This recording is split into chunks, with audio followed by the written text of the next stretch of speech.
Sud Radio, les clés d'une vie, Jacques Pessis. Les clés d'une vie, celle de mon invité. Vos 20 premières années ont été difficiles et beaucoup les auraient effacées de leur mémoire. Ça n'a pas été votre cas puisque vous les évoquez dans un album intitulé Naufragés. Désormais, les seules vagues qui vous emporteront, ce seront des vagues d'applaudissements. Bonjour Julien Lieb. Bonjour. C'est une très belle intro, ça. En tout cas, c'est sincère parce que cet album Naufragés est une réussite. On va en parler tout à l'heure. En plus, je sais que beaucoup de gens l'écoutent et vous font des compliments. Le principe des clés d'une vie, c'est votre parcours à travers des dates clés.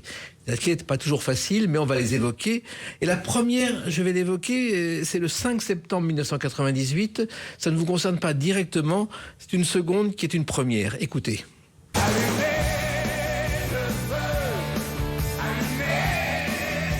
Alors, je crois que cette chanson a marqué vos jeunes années. Eh ben, c'était une des chansons préférées de mon frère, oui.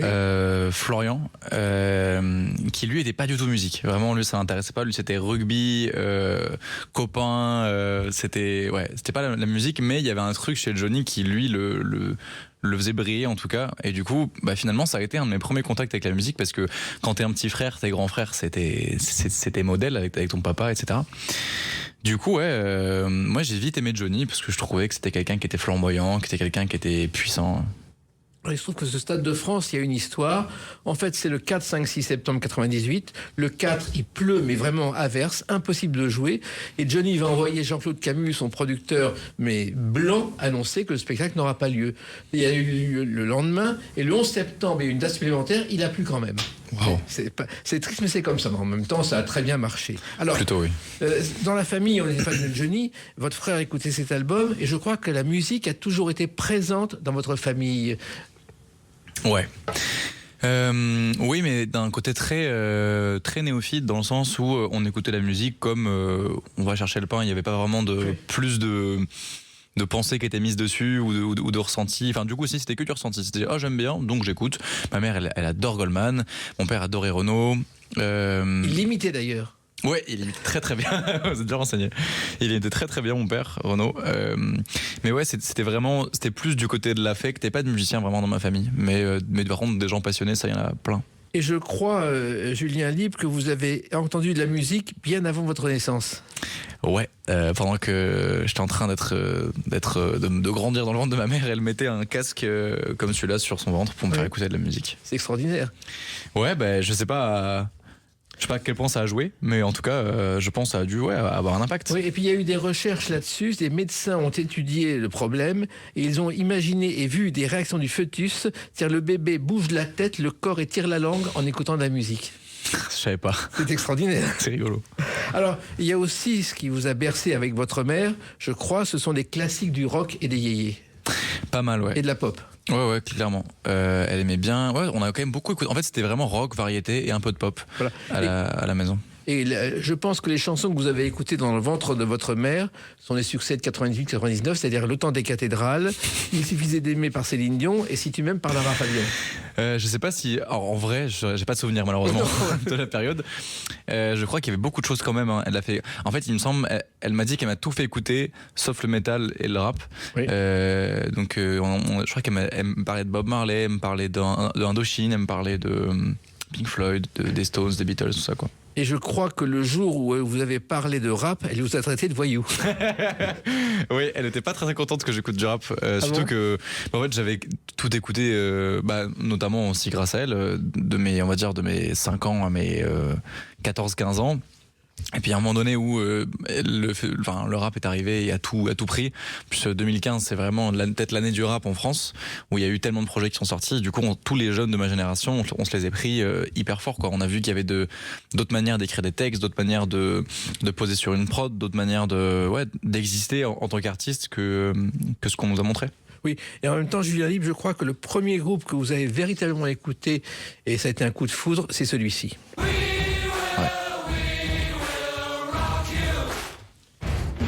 Queen vous a marqué et surtout Freddie Mercury. Ouais, grave. Ça a été vraiment... J'ai été fan de... Quand j'étais petit, j'étais fan de, on va dire, 3-4 personnes. C'était Queen, Freddie Mercury particulièrement, Jacques Brel, Michael Jackson, et j'écoutais beaucoup Grégory Le Marchal. Oui. On en parlait tout à l'heure. Donc ouais, Queen, j'ai tellement écouté, je me suis tout fait. Vous savez pourquoi ça s'appelle Queen? Parce que Freddie Mercury a dit un jour, il faut qu'on ait un groupe majestueux. Okay. Et c'est comme ça que le mot est né. J'adore. C'est drôle, hein, c'est étonnant. J'adore. Je connaissais l'histoire derrière le logo, mais je savais pas que c'était un truc comme ça pour Queen, pour le nom. Ouais, et il a débuté avec David Bowie, comme assistant de David Bowie, qu'il avait repéré, vous le savez. Ouais. Et il portait ses vêtements dans les coulisses et il l'aidait à ranger les salles quand il était débutant. Ouais, c'est fou ça. Alors, vous avez donc, il y a eu le rap, mais vous avez aussi appris à parler en chantant. Ouais. C'est particulier. J'avais les premiers mots style papa, maman, les premiers mots qui venaient, mais ouais, à former des phrases vraiment, c'était souvent d'ailleurs avec les jingles à la radio, les chansons, etc. Où ça me faisait former, et les pubs, ouais, ça me faisait former mes premières phrases. Vous vous souvenez des pubs qui passaient à l'époque? En vrai, aucun souvenir, je crois. Il y avait les crêpes fourrées au chocolat, ça marchait très bien. Il y avait les tatouages de survie Koh-Lanta et les bouteilles de jus de fruits mélangées à du lait concentré dans vos jeunes années. Et le Puissance 4 était un jeu à la mode. Ah ouais. Ah ouais, grave, c'est vrai. Je crois que les jeux à la mode, c'était Puissance 4, Capla, Domino. Oui, tout à fait. C'est vraiment ça auquel on jouait. Exact, et ça marche toujours aujourd'hui chez les jeunes. Et puis, il y avait les voitures. Je crois que les voitures, vous avez roulé en famille dans une Opel Corsa au départ. Oh oui, incroyable, ouais. Une Opel Corsa jaune de mon papa, c'est ouf d'en sortir ça. Ouais, mon père qui amenait mes frères à la gare et moi j'étais derrière parce que du coup mes frères, c'était mes demi-frères, enfin c'est toujours d'ailleurs, ils allaient à Toulouse et on était souvent en retard. Du coup mon père nous amenait dans l'Opel Corsa beaucoup trop vite sur les routes de Pau, mais on se régalait. Il se trouve aussi que je crois que votre mère a été la première, Julien Libre, à remarquer votre don pour la musique et c'est elle qui vous a encouragé à apprendre à chanter.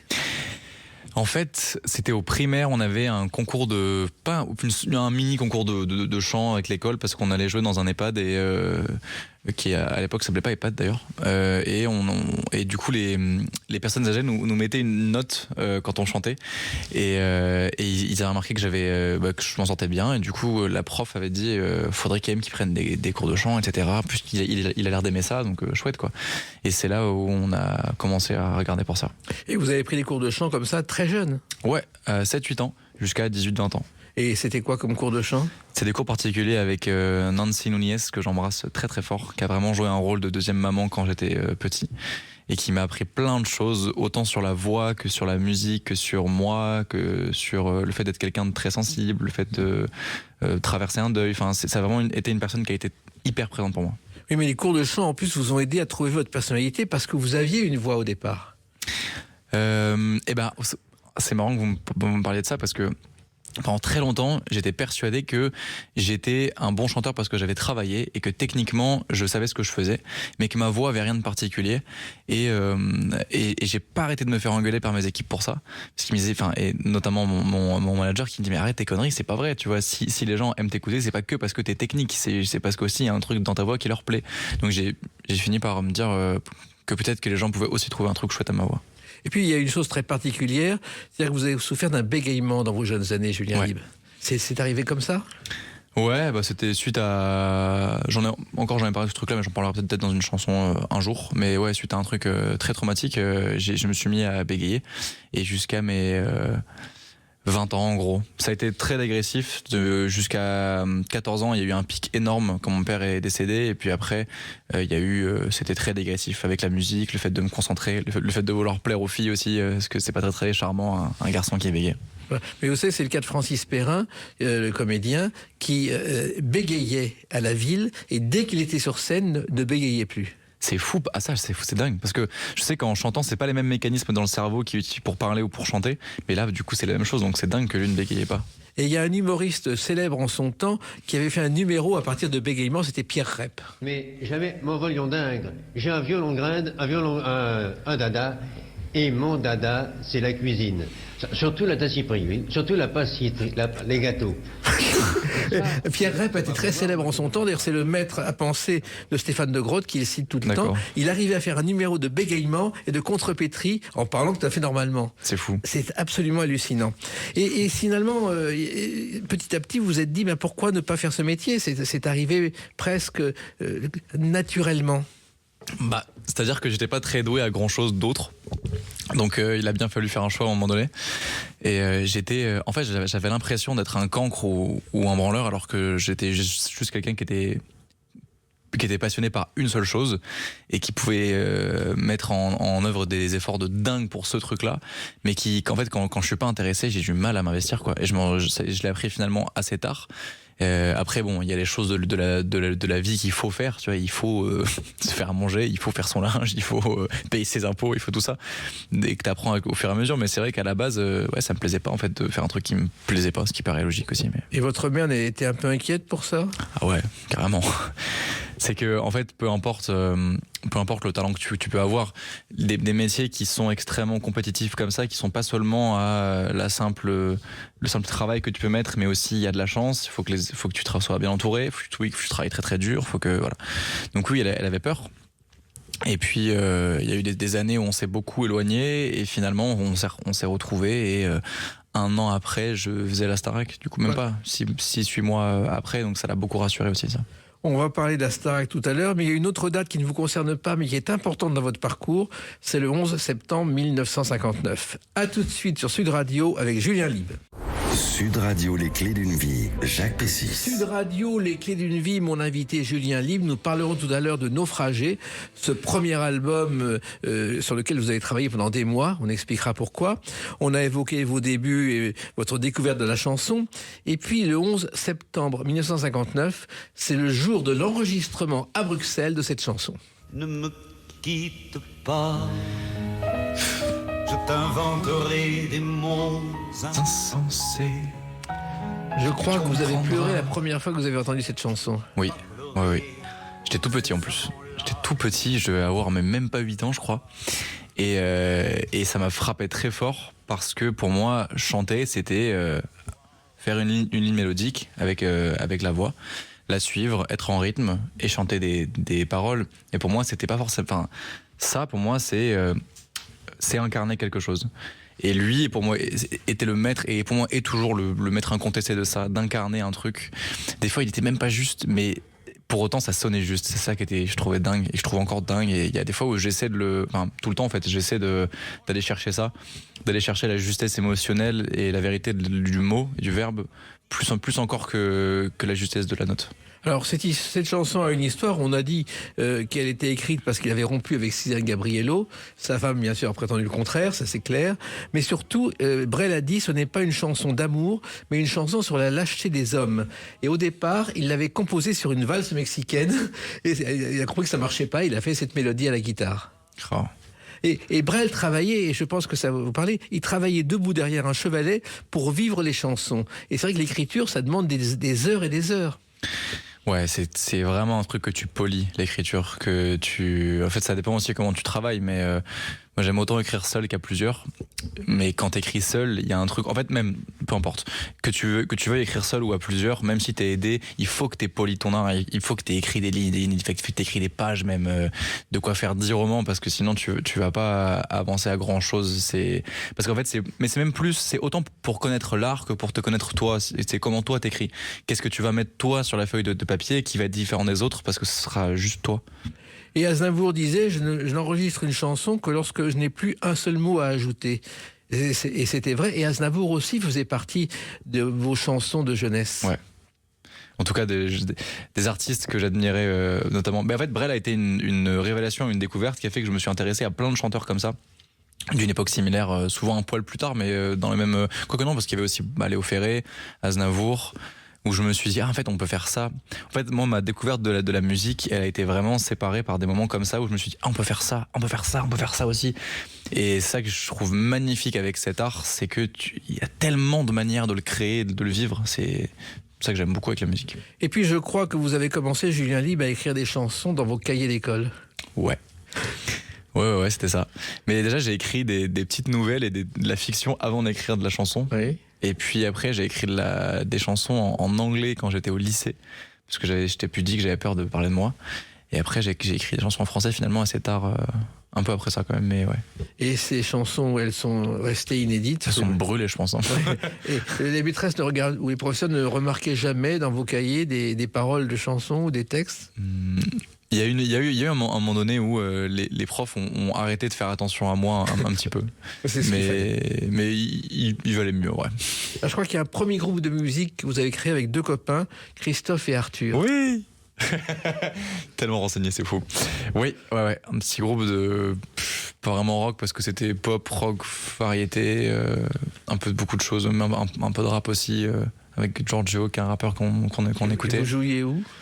Dans des bars, dans beaucoup de scènes ouvertes. On jouait beaucoup dans un bar qui s'appelait Le Piano s'ennuie à Pau, qui j'espère est encore ouvert, parce que c'était vraiment un bel établissement pour les musiciens qui sortaient souvent du conservatoire ou de concerts, etc., et qui venaient dans ce bar-là, et on continuait à jouer de la musique dans ce bar-là. C'était génial. Vous aviez donné un nom à ce groupe ou même pas ? Même pas.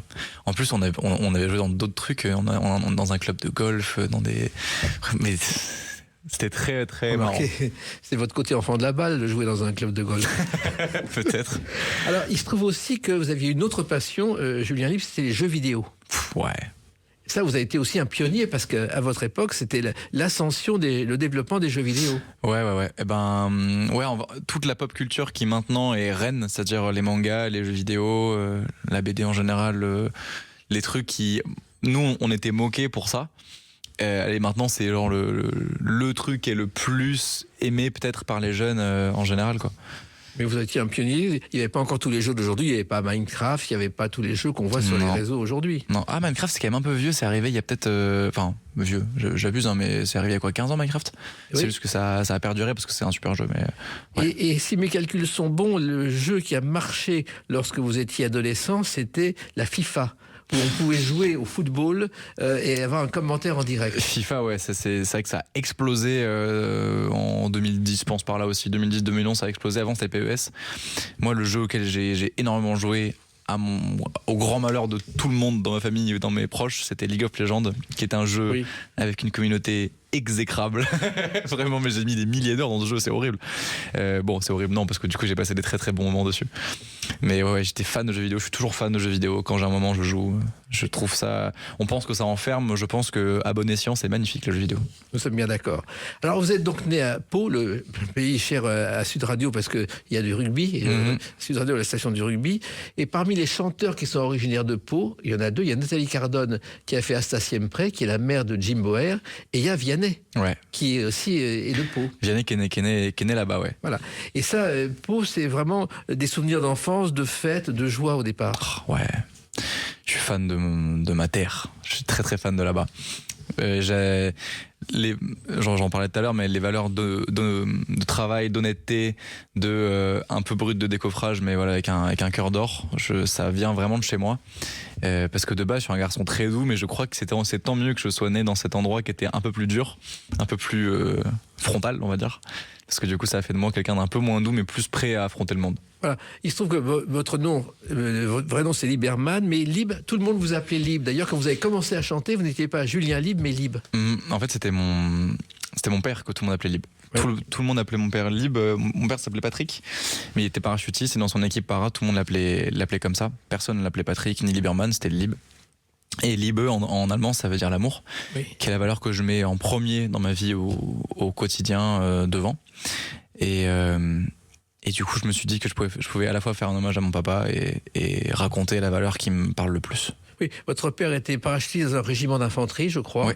Et il était très très fort, c'est une force de la nature. Mais en même temps, on pouvait avoir peur de lui alors qu'il était très doux. Il était très... C'est marrant, ouais. Mon père, le monsieur.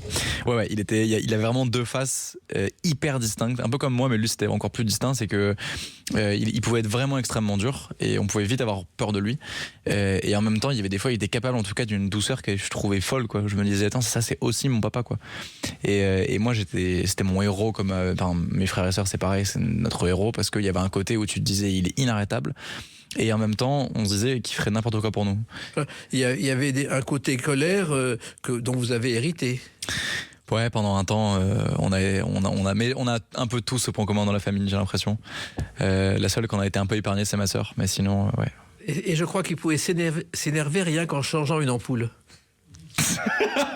C'est vrai. Oui. Ouais. On aimait bien dire que les gros mots, c'est des virgules dans ses phrases à mon père. Et il y avait une seule chose pour le calmer, c'était ça. Ah oui. Waouh. Mylène Farmer, qui a fait elle aussi le Stade de France. Et alors, le Stade de France, elle l'a rempli en 3 heures. C'est très bien. Ouais. Et c'est vrai que Mylène Farmer, c'était aussi une idole à la maison. Ouais, mon père, c'est ça. C'était Renaud, Mylène Farmer, clairement. Et c'était vraiment... il écoutait ça le calmait, c'est curieux. Ouais, il était fan, mais je trouve ça fou que vous ayez. Je sais même pas où vous avez eu toutes ces infos, mais c'est dingue. Bravo. Et alors à l'école, je crois aussi que vous étiez un bon élève au départ pour faire plaisir à vos parents, justement. Oui, totalement. Voilà. Ouais, j'en avais pas grand chose à faire. Bah, après, j'aimais bien. Par contre, j'ai toujours adoré apprendre, Oui. mais j'aimais pas qu'on me dise d'apprendre. Enfin, je sais pas, j'ai toujours adoré assimiler des infos, me dire comprendre des trucs. Ah, c'est comme ça que ça marche, ça et tout. Mais où il s'est passé ça et du coup ça a amené à ça. Mais oui, si on me dit il faut que tu fasses ça, j'ai toujours, quand je comprenais pas, j'avais pas envie de faire. Mais quand je voyais que mes parents étaient contents, ça me faisait plaisir. Et puis j'ai vécu dans un foyer qui était quand même très très strict, donc t'avais intérêt quand même à faire ce qu'on te demandait. Mais en plus, il y a eu les études. Bon, il y a eu le bac philo. Il y a eu ensuite une fac. Vous vouliez faire je crois, de la psycho, mais vous n'avez pas été tiré au sort. Non, vous imaginez, c'était par tirage au sort. N'importe quoi. Ouais. On est bien d'accord. N'importe quoi pour faire de la psycho en plus, ça n'a aucun sens. Non. Enfin, déjà de base, le tirage au sort n'a pas de sens pour faire des études. Mais ouais, du coup, j'avais pas été pris. Pourtant, j'avais pas des si mauvaises notes en plus à cette époque-là. Ouais. Et du coup, j'avais fait de la philo. J'adorais la philo. Et ensuite, vous avez fait de l'anglais. Oui. Et vous vouliez être soit pharmacien, militaire ou expert comptable. Moi ? Oui. Non. J'ai vu ça une interview. Ouais Vous avez dit un jour que vous songiez à ces professions. Non. Non, je pense que j'avais dit ça parce que je me suis dit dans tous les cas, je serais pas bon à autre chose que faire de la musique. Donc en fait, peu importe ce que je serais, j'avais dû dire ça. J'avais dû dire peu importe que je sois pharmacien, expert comptable, machin, je m'en tape. Mais non, à ce moment-là, fac d'anglais parce que je me suis dit bon, j'aime bien l'anglais, ça peut me permettre d'écrire en anglais et aussi je me suis dit peut-être que je pourrais faire un master MEF et être prof vu que j'aime bien la transmission, si jamais la musique ça marche pas, etc. Bon, j'avais toujours la musique en tête. Et vous êtes allé à Rennes pour ça, non ? Oui, totalement. Parce que je crois que la famille de votre mère était à Rennes, en Bretagne. Vous avez passé 2 ans à travailler la musique. Ouais, 2 ans en école de musique et je suis resté encore 2 ans de plus à galérer, globalement. Voilà, exactement. Et après, il y a eu un miracle et on va l'évoquer à la date du 4 novembre 2023. A tout de suite sur Sud Radio avec Julien Lieb. Sud Radio, les clés d'une vie, Jacques Pessis. Sud Radio, les clés d'une vie, mon invité Julien Lieb. Nous parlerons tout à l'heure de cet album Naufragé, qui est tout sauf un naufrage, si j'ose dire. On revient à votre parcours un peu difficile au début, et puis le 4 novembre 2023, le miracle. Star Academy. Alors, c'est comment est née Star Academy. En fait, Alexia Laroche-Joubert se rend aux Pays-Bas pour la finale de Big Brother, ce qui était Love Story. Puis, dans un couloir, elle voit une émission qui s'appelle Star Maker. Elle trouve ça très bien. Elle va le rapporter en France. Ça va devenir les faiseurs de vedettes qui vont être baptisés Star Academy. Et ça, Star Academy, ça a été presque votre planche de salut à un moment. Totalement même. C'était clairement ma planche de salut. Ouais, 1 an avant c'était très très difficile, je savais pas trop comment j'allais m'en sortir, etc. Et puis finalement ça l'a fait à force de travail et d'amour en vrai.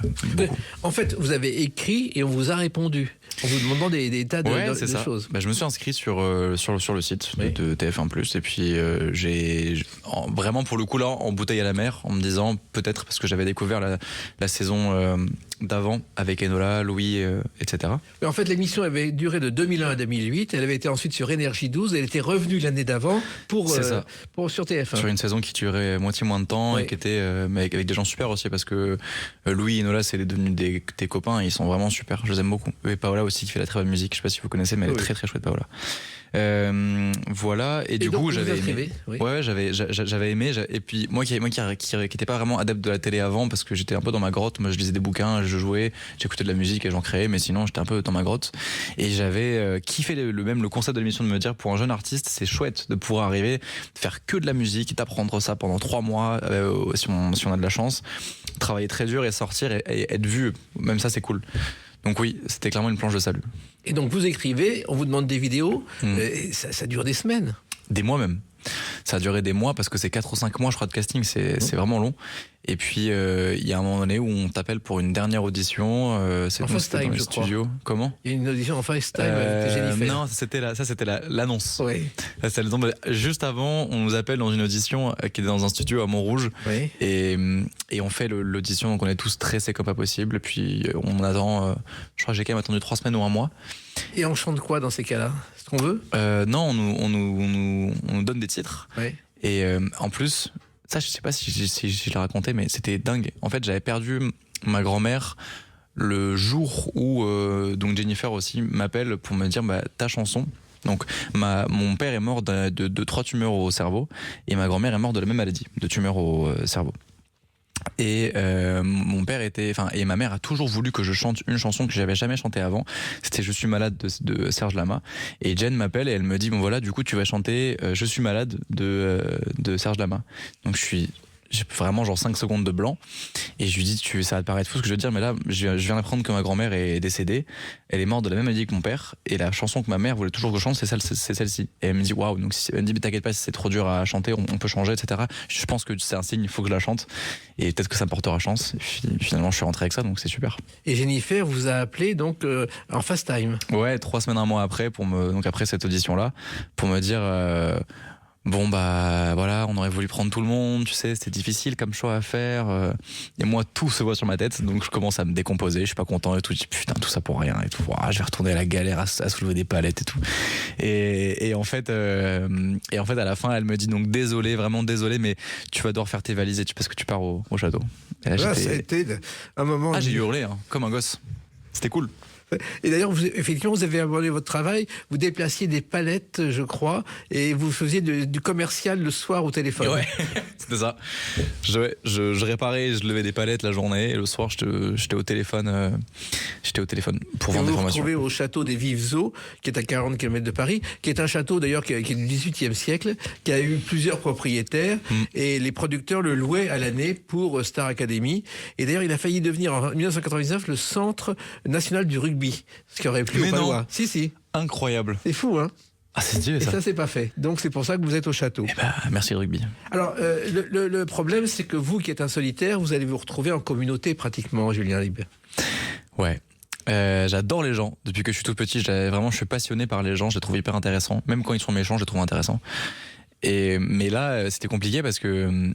en plus, je sortais d'une très très très grosse dépression et où je voyais personne. Donc là, d'un coup, on est à 13 les uns sur les autres dans un château, qui est super, hein. Mais du coup, et puis en plus, moi, j'étais encore un peu traumatisé des expériences d'avant. Donc j'étais vraiment en mode marche ou crève. Je veux pas retourner à dormir dehors ou je veux pas retourner à soulever des palettes ou à être seul. Donc faut que absolument que je sois performant, faut que j'y arrive. Et du coup, j'étais un peu sourcil froncé toute l'émission parce que il y a un moment donné, je me suis quand même détendu, mais au début, j'étais tellement terrifié que ça s'arrête et que ça n'ait servi à rien et qu'en fait, je retourne à ne faire que espérer et puis finalement pas vivre de la musique. Oui, en fait, vous arrivez dans le château sans savoir quand vous allez en sortir, c'est ça le problème. Oui, aussi. Voilà. C'est ça. Et moi, je vais en sortir le plus tard possible. Voilà, mais déjà. Et alors, en plus, le premier prime a lieu 1 semaine après votre arrivée. C'est très peu de temps pour travailler. En fait, il y a la semaine de kick-off, c'est-à-dire c'est la semaine où tu travailles ton premier prime, justement. Et donc t'as 5 ou 6 jours pour préparer ta chanson pour le prime ou tes chansons pour le prime. Et donc là t'es pas encore dans le château. Ensuite premier prime et ensuite tu pars dans le château. Et après 1 semaine après il y a déjà la première élimination et nous c'était Louis. D'ailleurs j'étais triste comme pas possible, mon loulou. Mais en même temps vous êtes le premier à passer dans les sélectionnés. Premier à l'antenne. Non, je suis le dernier. Dernier. Je suis le tout dernier.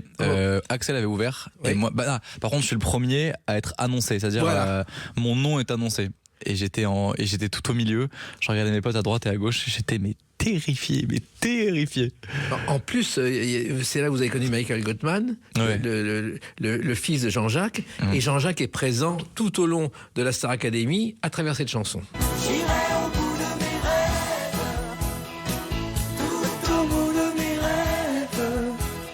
Et cette chanson a permis à Jean-Jacques Goldman d'accomplir un rêve. Il voulait faire une vidéo juste pour le plaisir, sans savoir si celle-ci serait diffusée un jour. Et c'est son copain d'enfance, Bernard Schmitt, avec qui il travaillait, qui a réalisé cette vidéo, qui a fait un tabac, ce qu'il n'imaginait pas au début. Et c'est vrai que c'est devenu l'hymne de la Star Academy. Ouais. Et ça correspond exactement même à votre profil, parce que vous êtes allé jusqu'au bout de vos rêves.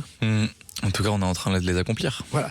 Et le premier Prime, justement, auquel vous participez, il y a cette chanson qui a un rapport avec Johnny et avec Jean-Jacques Goldman. Ouais. Je te promets des jours tout bleus comme tes veines. Je te promets des nuits rouges comme tes veines. Parce que cette chanson, en fait, Johnny l'a chantée grâce à Jean-Jacques Goldman. Goldman l'avait écrite pour Sardou, qu'il a refusé. Et quand Goldman a demandé une chanson à Johnny, il a sorti ça de ses cartons et il l'a donné à Johnny.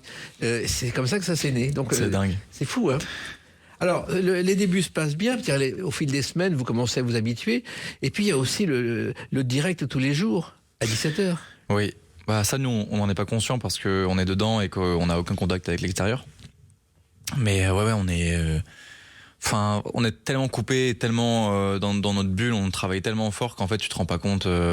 Moi je sais que si je revois des extraits maintenant, je me reconnais pas du tout dans ce que je vois de moi. J'étais tellement, comme je vous disais, drivé par la détermination et par le fait de m'en sortir vraiment, et du coup de pas sortir, de rester, que j'étais... moi quand je me vois, je vois un mec torturé presque, alors que je suis plutôt quelqu'un de joyeux dans la vie de tous les jours. Oui, mais en même temps, on est enfermé comme dans une prison, il faut travailler, et on a je crois, 1 minute de téléphone avec sa famille par jour. Oui, c'est sûr que c'est drastique. Moi, en vrai, j'ai trouvé ça chouette parce que je suis un mec très extrême, j'ai besoin de me mettre dans une bulle pour être à 100% dans ce que je fais, donc pour moi, ça allait très bien de faire que de travailler tout le temps, que de la musique, que de préparer les chansons, les apprendre, tout ça. Moi, j'étais content de ça pour le coup. Oui, mais 3 mois, quand même, ça paraît long. C'est très long. Il y a un moment où on est fatigué. Ouais. C'est très long. Alors, on est fatigué tout le temps parce que en fait, tu travailles du moment où tu ouvres les yeux au moment où tu les fermes. Pendant 3 mois. Donc, t'es épuisé. On a tous perdu entre 10 et 20 kilos. Enfin, c'est vraiment une expérience de dingue. Mais en même temps, je sais pas, en fait, on a de la chance de faire ça aussi, tu vois. Donc, mais chaque semaine, on se dit, est-ce que je vais être là? Si, ouais. Et comment on vit ça? C'est la pression toute constante. C'est énormément de pression pour le coup. Moi je marche souvent bien sous pression, mais à cette époque-là je marchais pas très bien sous pression parce que j'étais tellement terrifié et j'étais tellement dur avec moi-même que du coup c'était pas simple en vrai. En fait, Julien Libre, la finale, vous arrivez donc avec toute l'équipe de la Star Academy au début, et vous êtes avec Pierre Garnier sur une sorte de petite estrade, et dès le début vous avez pensé que vous n'alliez pas gagner. Ouais, je le savais, mais c'était... Pourquoi? Je sais pas... Déjà, quand Lenny est parti, on a tous senti que ce serait Pierre. En vrai. On a tous un peu senti, je sais pas. En vrai, Pierre, c'était une pop star de base, tu vois. C'était, enfin, je trouve que c'était une resta. Il avait déjà ses chansons, ce qu'on était. Nous, on avait tous croché dessus complètement quand il l'avait faite. Et moi, je voulais juste pas prendre un 80-20, un truc horrible.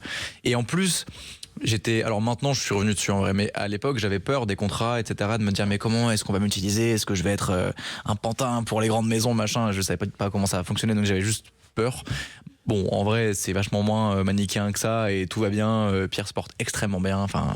Et vous aussi. Et moi je me portais très bien aussi. Il y a eu 75 dates de tournée ensuite de Star Academy, et il y a quelquefois 2 à 3 concerts par jour. Ouais.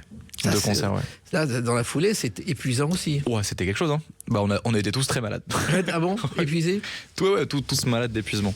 Mais en même temps, peut-être que je suis trop optimiste, hein, mais t'es en tournée dans toute la France, en Suisse et en Belgique aussi, avec tes potes, tu fais que des zéniths devant une foule qui est dingue tous les soirs, qui hurle, qui tape des pieds, qui crie vos noms, qui chante les paroles des chansons.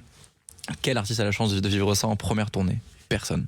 Et puis ça a été une surprise pour vous, parce qu'être connu, vous y attendiez pas. Ouais, bah surtout qu'en plus nous on rentrait dedans sans que la saison d'avant ait eu un franc succès, ou en tout cas soit devenu une référence nationale, machin.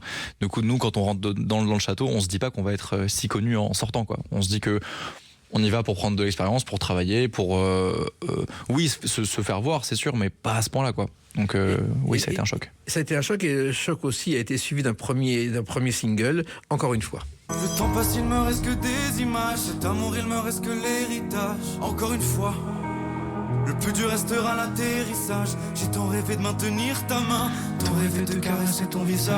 C'est étonnant car vous êtes en noir et blanc, accompagné par Jean-Philippe Collard-Neven, qui est un professeur de musique de chambre et d'improvisation à Bruxelles et à Mons. Là aussi, pourquoi un clip en noir et blanc?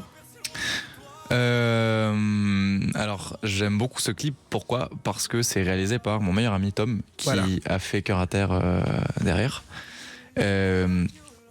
Et c'était un des premiers trucs qu'il réalisait. Et on n'avait pas beaucoup de temps, pas beaucoup de moyens à ce moment-là. Et on était en mode, on veut juste faire un truc sobre, qui raconte bien l'histoire. C'est moi-même qui me suis maquillé. Enfin, vraiment, c'était la débrouille encore à ce moment-là. Mais je suis très content, mais je suis vraiment très content pour le coup de ce clip. Je trouve qu'il représente bien le morceau. De base, on voulait faire un mix entre la session live et le clip, et c'est ce qu'on a fait en fait. Donc voilà.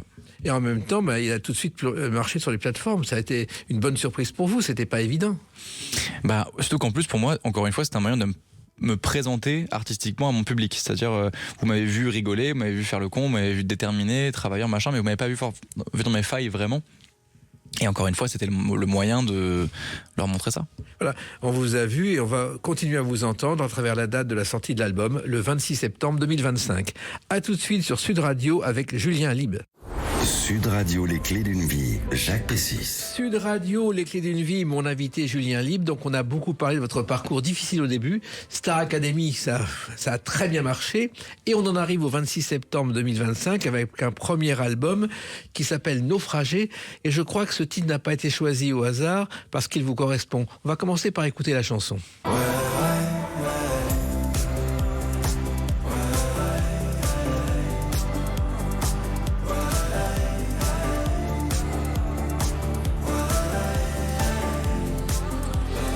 C'est vrai que ce titre vous correspond. Vous dites que vous êtes un naufragé. Dans le sens où le naufrage il est derrière moi. Tout va très très bien maintenant. Mais oui, j'ai connu des phases qui étaient très très très basses, avec beaucoup de drames, de choses qu'on ne vit pas généralement à un si jeune âge, et qui finalement ont fait vraiment on fait vraiment de moi ce que je suis maintenant, et maintenant je suis très très fier de par où je suis passé, parce que ça fait que maintenant je sais que je suis solide et qu'il n'y a pas grand chose qui me battra. Les épreuves vous ont forgé justement, et à 26 ans vous êtes déjà comme quelqu'un qui aurait vécu 40 ou 50 ans à travers les épreuves. J'ai eu mon lot de drames, mais j'ai aussi eu mon lot de choses magnifiques pour le coup. Voilà, c'est l'équilibre de la vie. Mais vous auriez pu sombrer définitivement avec tous ces drames. Ouais. Il y a vraiment eu des périodes, d'où les dépressions et les choses comme ça. C'est que même le fait que j'ai fini un petit peu dehors, etc. C'est que on passe toujours à ça du précipice. Voilà. Le tout, c'est pas il plonger dedans à pieds joints, quoi. Alors cet album, Les Naufragés, il y a un côté autobiographique et vous avez vraiment travaillé pendant 1 an, mais avec une précision extrême, Julien Lieb. On va essayer. Ouais, je voulais pas laisser des trucs au hasard sur un projet qui était en fait un premier projet. Bien sûr, tu as le droit entre guillemets à l'erreur, parce que aucun projet c'est rare de faire un premier projet parfait. Il y a que Michael qui a réussi avec Off the Wall pour moi, ou très très peu de personnes. Mais encore lui, il a vu des trucs avant, etc. Mais par contre, il fallait que je fasse un projet qui soit exigeant, qui me représente, et qui soit surtout qu'on ait rien survolé. Il fallait pas. Il a fallu d'abord, je crois que vous êtes enfermé en séminaire pour retrouver les musiques, vous avez travaillé sur les compositions, ça n'a pas été simple. Moi j'ai adoré ce travail-là, qu'est-ce que je l'ai aimé. C'était une période de fou, ça, parce qu'on a passé 2-3 semaines en séminaire et on faisait 3 sons par jour. C'était dingue, c'était trop bien. Et en même temps, après, même il fallait revoir les mixages, il fallait revoir un mot, une note, tout jusqu'au bout. Oui, bien sûr. Et encore même maintenant, là, quand je le réécoute, il y a des moments où je dis cette intonation-là, cette respiration-là, ce truc-là. Mais c'est normal, c'est le propre des artistes. Vu qu'on évolue, tout ce qu'on a fait avant, on se dit j'aurais pu mieux faire quand même. Mais à ce moment-là, on a fait notre mieux. C'est ça qui compte en fait, c'est de faire de ton mieux quand tu le peux. Oui, et en même temps, c'était exactement ce que faisait Joe Dassin, qui était capable d'appeler Claude Lemel ou Pierre Delanoë à 3h du matin pour changer un mot d'une chanson ou de vérifier un son sur l'enregistrement. Et je le comprends tellement. Et c'est peut-être pour ça aussi que les chansons restent ensuite. Ouais, parce que tu sens que la personne y a mis du cœur à fond, quoi. Et puis il y a une autre chanson très importante pour des tas de raisons sur cet album, c'est L'horloge brûle. L'horloge brûle, l'horloge brûle, l'horloge brûle, l'horloge brûle. Alors c'est un grand moment d'émotion cette chanson, je crois, parce que c'est lié au drame de votre vie, la disparition de votre père. Ouais, un des plus gros drames, ça c'est clair. Dans ce morceau-là, je prends le point de vue de mon père pendant ses derniers instants.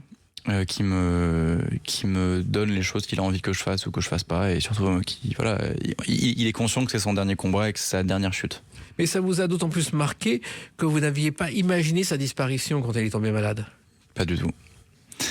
Ouais. Vous aviez 14 ans en plus. Ouais, c'est ça. J'avais 14 ans. Moi, jusqu'à 3 semaines avant sa mort, j'avais pas compris qu'elle allait mourir du tout. Même ma sœur qui avait 10 ans à l'époque l'avait compris. Tout le monde l'avait capté en fait que mon père allait mourir. Et c'est le médecin qui nous avait convoqués dans son bureau pour nous dire ça. Et moi, j'écoutais même pas ce qu'il disait. Je faisais que regarder l'horloge du coup. Et ça me paraissait long le temps, etc. Et puis je sens qu'il y a un truc qui change dans la pièce, une énergie qui bascule un peu. Et je regarde à ma droite, il y avait ma sœur qui pleurait, mais ma sœur elle a 10 ans, c'est une enfant, hein, elle pleurait tout le temps. Ma mère pleure aussi, ma mère elle pleurait souvent en ce moment parce que la situation n'était pas simple. Et puis à ma gauche, il y a mes 2 frères qui pleurent, et moi j'avais jamais vu mes frères pleurer. Et du coup j'ai compris de suite, et j'ai pris 1 an et demi, je pense, de poids des événements sur les épaules d'un coup, de me dire waouh, il s'est passé tout ça et j'ai rien vu. C'est mon père et j'ai rien vu. Et ouais. Et dans cet album, justement, vous lui rendez hommage grâce à une voix. J'aime pas dire quand j'ai mal, mais faut pas se leurrer. C'est terminé. J'ai commis mes erreurs. Emmanuel Curtil qui prend la voix de votre père. Comment est venue cette idée ? Je voulais une voix off dès le départ sur le projet. Et on a pensé à plusieurs très très grands monsieur. On a pensé à Richard Darbois, mais c'est très énergie, du coup, je dois pas le dire. Monsieur, okay. Moi, c'est une autre radio, donc voilà. Aucun souci. Okay. Et vous connaissiez Emmanuel Curtil. En fait, Emmanuel Curtil, il a débuté comme petit garçon dans Les Misérables avec Lino Ventura. Il a été Paul dans Paul et Virginie en scène avec Jean-Jacques Debout, et il a fait des voix de doublage. Il y a eu Dingo dans La Maison de Mickey, et puis Le Roi Lion surtout. Simba, Jim Carrey aussi, qu'il a fait pendant des années. Et qui fait encore, je crois, sur Sonic. Oui. Mais j'étais fan du travail de Emmanuel, et c'est Ludo, j'ai 2 meilleurs amis, c'est Tom et Ludo fait mes réseaux. Oui. C'est lui qui s'occupe de ça, et Ludo a eu cette idée-là parce que en fait on pensait du coup à Richard Darbois, Jean Reno, on pensait à des gens comme ça, et moi Jean Reno c'était pour le Roi Lion parce que j'étais hyper identifié à Simba et à Mufasa avec mon père et moi. Je me suis dit si pour Mufasa pour jouer mon père c'est trop beau comme symbolique, et Ludo il me dit c'est quand même super identifié Jean Reno, est-ce que tu penses qu'avoir Simba serait possible? Donc je dis Emmanuel Curtil, il dit ouais. Je dis de ouf, c'était incroyable. Et donc on le contacte, il dit oui tout de suite. Oui. J'étais hyper content, hyper flatté parce que voilà, c'est un très très grand monsieur quand même. Oui. Moi je suis hyper admiratif de son travail, et il l'a fait avec brio. Moi je suis très heureux du taf qu'il y a sur le projet, il a vraiment été bon. Vous avez dirigé un comédien finalement. Ouais, mais c'était fou d'écrire pour un comédien et de le diriger, et qui joue mon père quoi. Oui, exactement. Et en plus, mais c'est là que tu vois que c'est un grand comédien parce que j'ai pratiquement rien eu à diriger. J'ai vraiment eu un personnage qui prenait vie en face de moi, et je trouvais ça fou quoi. Il y a une autre chanson très émouvante dans cet album Naufragé, c'est Cœur à terre. C'est dans ces veines que l'histoire ruisselle. Une relation qui met le cœur à terre. Garder la tête haute puisque ta lumière le porte. Là aussi, c'est l'histoire d'une autre disparition qui vous a marqué, parce qu'il y a quand même un autre drame dans la vie, c'est le père de Tom. Et Tom, vous avez ouvert une seconde famille. Ouais, oui. Ça l'est encore d'ailleurs. Oui. C'est sa mère que j'embrasse, Coco, c'est un être extraordinaire. Lui, c'est vraiment devenu un frère, clairement. Vous avez rencontré comment? On s'est rencontrés à la fac en fac d'anglais. Oui. Et bon, ce qui fait que quand tu rencontres ton meilleur pote à la fac, tu fais tout sauf travailler. Hein. Tu passes ta vie à faire des soirées, à refaire le monde sur. En plus, lui est fan d'images, de cinéma, et moi je suis fan de musique et de mots. Et donc on parlait tout le temps de cinéma, de musique, de séries, d'albums, de tout ça. Et donc en fait, on séchait les cours pour aller au ciné ou pour aller écouter des morceaux, etc. C'était très cool ça. Et donc malheureusement, son père qui est agriculteur disparaît. Ouais. Ça, c'est encore un traumatisme, ça fait beaucoup. Oui. C'était d'abord un traumatisme pour Tom. Oui. Moi, ça m'a forcément replongé dans d'autres trucs. Mais oui, la mort d'Alain était très particulière. Il y a 3 grands deuils dans ma vie, c'est mon père, ma grand-mère et Alain. Pourtant, j'ai perdu beaucoup de gens, mais c'était 3 deuils très particuliers parce que Alain était vraiment un saint homme. C'était assez fou ce que ce monsieur représentait pour beaucoup de gens. Il a fallu remonter la pente aussi et la faire remonter à Tom, ce qui n'était pas évident. À toute la famille, ouais. À Tom, à sa sœur, ses sœurs, sa mère, etc. Ouais, c'était vraiment difficile comme période, mais c'est une famille très très forte, très soudée. Ces quelques personnes là, je les aime très fort et je les trouve juste fous, quoi. Enfin, fabuleux, je veux dire. Il y a une autre rencontre qui est évoquée dans cet album, mais elle est plus joyeuse, avec Ça va quand même, avec vous et Soprano. Ça va, quand tout va pas, la lumière revient toujours après ça. On se bat pour y croire, on danse malgré tout. Tant qu'il y a du feu, on s'éteindra pas. Ouais, ça va, même quand tout va pas. Ça aussi, c'est une rencontre, c'est le hasard et le destin, pratiquement. Ouais. Oui, c'était assez fou. En fait, donc Sopra, il a commencé avec les psychiatres, donc avec Alonso. Oui. Et l'ingé son de la Cosca, donc de Hayam et de tous les rappeurs marseillais qui ont suivi après ça, c'était Philippe Amir, qui est devenu mon ingé son plus tard. Et Philippe, il avait commencé une prod, du coup il a commencé à composer une prod, il m'avait dit mais écoute ça, en vrai moi je verrais trop Saïd dessus, appelle Sopra. J'ai dit mais je pas son numéro à Sopra, moi t'es mignon. Et sur un Prime Starac, donc il y avait Sopra, c'était la saison de Maureen qui était là tout à l'heure, l'an dernier. Et il chante avec Ulysse et Maya, et bref, et puis après on part en pub, et il y avait beaucoup de gens parce que du coup on devait être je pense 40 sur le plateau, enfin il y avait beaucoup de personnes, et tout le monde se lève et il vient me voir et il me dit ah ça va frérot, on s'était jamais vu, hein. Moi j'étais très content parce que c'est un mec que j'ai beaucoup écouté petit, et donc je le check, on commence à parler, je parle de Philippe, il devient fou parce qu'il me dit mais c'est dingue quand même que tu travailles avec un mec, moi j'ai travaillé quand j'étais minot, quoi. Oui. Et donc je lui parle de ce titre là, il me dit carrément envoie, vas-y viens, on travaille, on se met au boulot et on voit ce qu'on fait. Et de ça est né Ça va quand même. C'est fou. Et la fusion est parfaite entre vous deux. C'est-à-dire que tout de suite, le ton est venu. Ouais, bah on savait de quoi on voulait parler. On parle des mêmes sujets avec Saïd. On parle de se réunir, de se relever après les échecs, de persévérer, de tout ça, quoi. Et lui, il en parle très bien. Moi, c'est vraiment les thèmes de mon premier album, c'est l'amour, l'espoir, la combativité, enfin voilà, se relever vraiment. Et lui, il en parle très bien. Donc ça me paraissait être évident qu'il fallait qu'on parle de ça. Et pour l'histoire, il faut savoir qu'on lui a proposé Danse avec les stars. Il a refusé en disant il y en a qui n'ont jamais dansé de leur vie, qui le font. Respect, mais moi non, je ne sais absolument pas danser.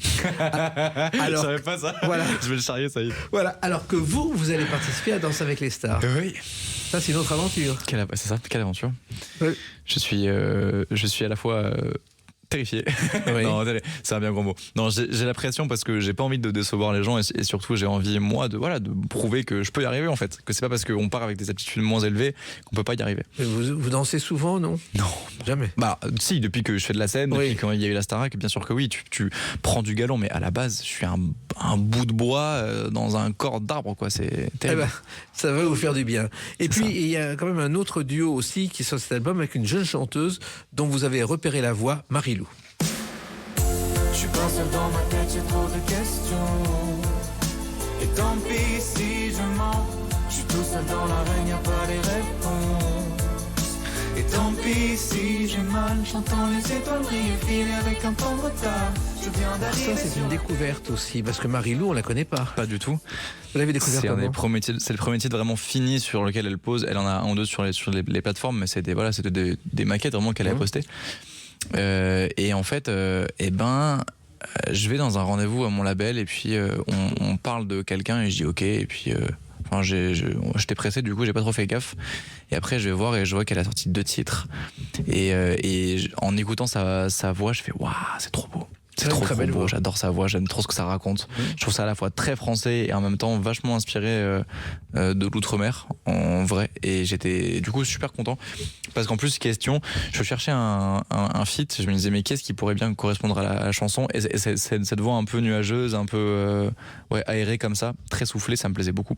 C'est une façon de provoquer une transmission, puisque on vous a soutenu et vous soutenez quelqu'un qui débute. Et tout à fait, et du coup ça me permettait d'avoir ce concept de 3 feats que je voulais sur mon album, c'est-à-dire l'énorme star installée qui est Soprano. L'artiste qui a depuis longtemps mais qui a plus écrit pour les autres que pour lui, et qui finalement il a même plein des talents, Keota, avec qui je fais Dimao, et j'adore ce titre, et Marie-Lou qui vient d'arriver, que les gens découvrent et qui est pareil, bourré de talent et qui est une super fille. Et aujourd'hui vous ne posez plus de questions sur votre avenir? Si, toujours, mais moins toujours. quand même.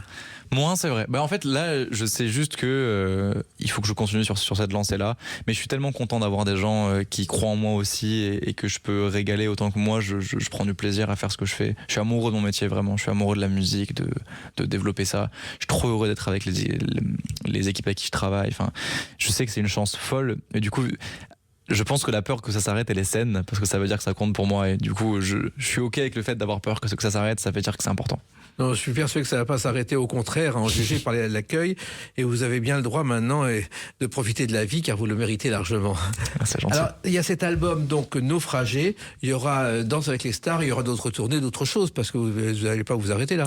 Et non, il y a même encore quelques nouvelles dans les tiroirs qu'on n'a pas encore sorties. Bon, ce sera pour la prochaine fois, car vous reviendrez dans les clés d'une vie, car vous avez tellement de choses à dire et avec une telle passion qu'on ne peut pas passer à côté de vous. Merci beaucoup. J'ai passé un très très bon moment. Et réciproquement, merci Julien Lille et à bientôt. Les clés d'une vie, c'est terminé pour aujourd'hui. On se retrouve bientôt. Restez fidèles à l'écoute de Sud Radio.